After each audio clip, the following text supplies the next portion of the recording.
Hello you beautiful people, welcome back to Like Video. Today I want to talk to you more about the Stellar Path. Guys, I know we don't know what the optimal build is, but there's going to be a bunch of testing that I'm going to be doing. And this is just going to be like some base level testing on it. And I think for now, it just makes sense to record it while I do it. So, the idea is, and this is what we're going to do. We're going to throw out my stats. So this is what my count looks like right now. So that's my current stats. And then we're going to jump into Stellar Path. Right, I have put together 3 builds. These are not set in stone by any way. These are just the first few things that I had. Now, I've tried to keep it as leveled as possible. So, in order to make this work, firstly, every single one that I pick will have the same power level. And then in terms of the authorities, I have kept the first 4 the same and then equipped 2 of the exclusives. The reason I've had to do this is because I can't unequip them. I can only switch them. And I had already equipped some of them because I wanted to do them in the previous video. So, but I can't do a test without any of these equipped, unfortunately, since I can't remove them. And since I can't remove them, it makes sense that everyone is equipped with pretty much the same thing, except the slight change in the exclusives. So, let's start with Dustlight Star. I have it currently equipped. I've not leveled this up because I feel like not leveling the skill up is going to give me the best indication on what my damage looks like. Let's jump into a Dragon Run. If we actually just create a party quickly. I won't do auto-approve. I will recruit mercenaries. So there we go. We've got some mercenaries. The idea isn't to try and clear dragon. It's not to a big number. I just want to go in and just get an idea on what the damage numbers are going to look like with the new stuff. This is going to then probably over 2 or 3 runs. I'll only do 1 on each run. But off camera, I'll do sort of 3 or 4 runs. And then just try and get that number in. But I'll show you guys the logic behind what we're doing. I know that this number is going to vary. I know for a fact this is going to vary. Because we're going to sit there and go, well, what if we had this equipped or that equipped, etc. So, yeah, by putting different things on, we're going to have slightly different numbers. I mean, immediately, it's not made a big difference to my damage. It probably doesn't help that I have brought in mercenaries with me. But yeah, we're looking at 13G, roughly. So no immediate damage. We only need to survive for a couple of like 30-second pops. So this is where the skill's gonna now go off. Okay. It's made borderline no difference. Honestly, my DPS feels about right. Okay, fine. That's just first look. I bet you they're not gonna make that much of a difference overall, are they? This genuinely like just not make that much of a difference overall. There is a world where that's a thing. Okay. So let's change the path. And go into here. So we'll use Fateborn now. And we'll do the exact same thing. We'll just run it back. So Dragon. Create party. Recruit mercenaries. Done. Let's go.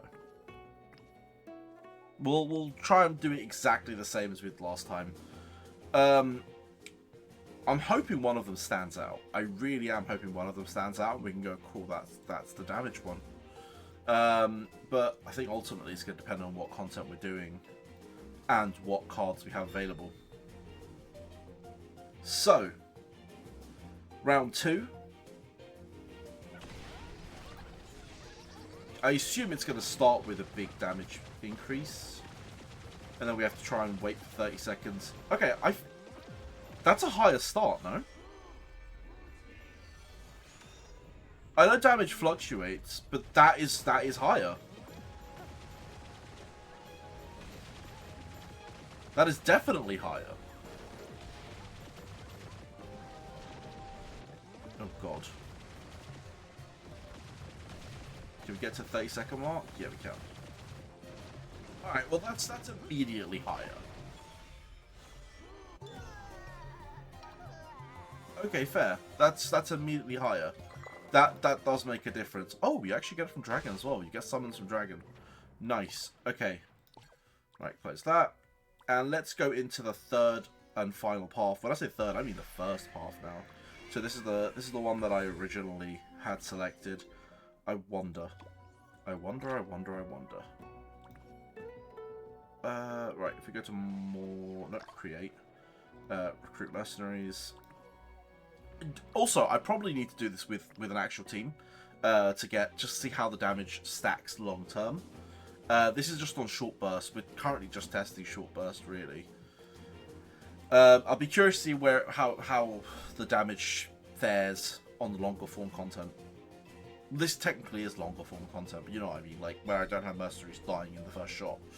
But for that, I'll actually have to get people online, and I don't want to bother people as we test. Okay, so the damage feels the same. Feels more, maybe? Potentially. Come on, keep climbing. No, it's going down. Oh, it's going up. It's going up. We're climbing.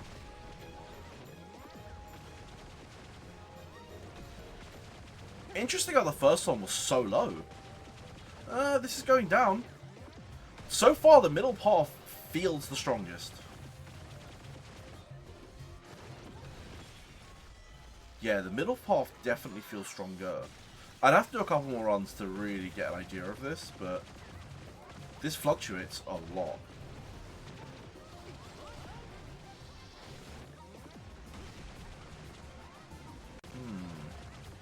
Let's do the first path one more time. We'll do the first path one more time after this.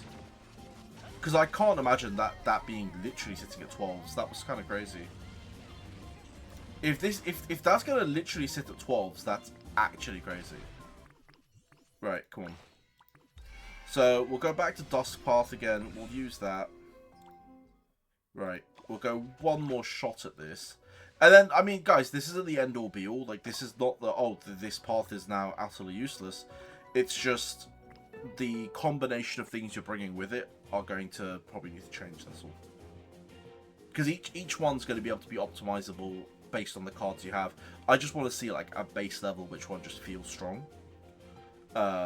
Because that's the one I'd probably go for early until people, like, fully discover good builds. Because people will. Like, there are people way smarter than me that will literally discover the correct builds for all this. And then we'll find the optimal paths. But until then, I want to be on the best possible. So, initial damage, 16G, pretty standard. And then it should just... Oh no, it's got up. It's just last time we were sitting at the 12Gs and I was like, that just doesn't feel right. You know what? I think they all feel about the same. This is why it's important to do multiple tests as well. Yeah, they're all feeling about the same. Okay, so I guess there is no standout winner. So for those of you wondering, is it bad to invest in one or the other? I guess not. I guess they're all feeling about the same damage-wise, for now. So yeah, it's going to be about optimizing those cards. It's going to be really down to optimizing the cards. In terms of skills, if anything, the third one feels a tiny bit weaker, potentially. I think the third one just still feels a tiny bit weaker, but again, I might just have a really poor optimization on it.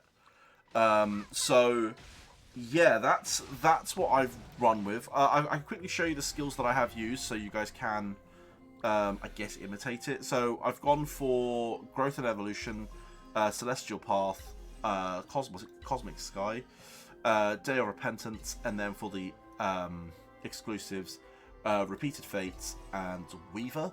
For this one, I've gone with Enid Form and Hexaform. I probably said that so wrong. And then lastly, we've got Effect Labyrinth and Between the Reflectors. So they're like the exclusives. I haven't touched anything else. So, boys, let me know how you find this video. And if you want me to be doing tests, I guess, on video. Or if you guys just are fine for me to do it behind the scenes. But yeah, boys, thanks for watching. I'll see you on the next one. Peace.